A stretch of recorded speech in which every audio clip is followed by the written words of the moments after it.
আমি আমার 20 বছর জীবনে এরকম পুজো কোথাও দেখি নাই, পুরো চট্টগ্রাম মহানগরে কোথাও দেখি নাই। আমরা এখন যাচ্ছি এমন একটি কার্তিক পুজো প্যান্ডেলে যেটি সরাসরি না দেখলে আপনারা হয়তো বা বিশ্বাস করবেন না এটি চট্টগ্রামে। আর প্যান্ডেলটা কোথায় কিভাবে আসবেন বিস্তারিত থাকবে ভিডিওতে, তাই অনুরোধ রইল পুরো ভিডিও দেখা। চলেন আগে প্যান্ডেল দেখে আসি। না না, এভাবে না।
এটাকে আবার প্যান্ডেল মনে করিয়েন না, এটা হচ্ছে প্রবেশ পথ।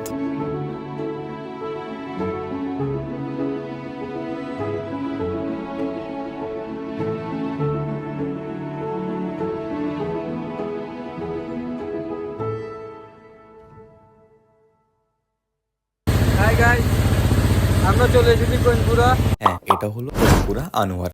এখানে আসার জন্য নতুন ব্রিজ থেকে বাসে করে চলে যাবেন বড় উঠান থেকে টমটম করে চলে যাবেন রতন দাসের বাড়ি কিংবা তালতলা। দেখুন ওদের লাইটিং এর কাজ থেকে শুরু করে আলপনার কাজগুলো কি দারুণ ভাবে তারা করেছে।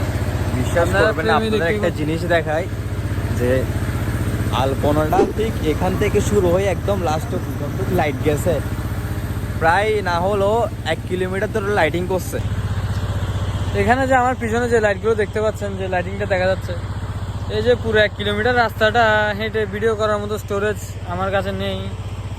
আমার কাছে না, আমার ফোনে নেই পর্যাপ্ত পরিমাণ স্টোরেজ। তো আপনারা একটু কষ্ট করে এসে দেখে যাবেন।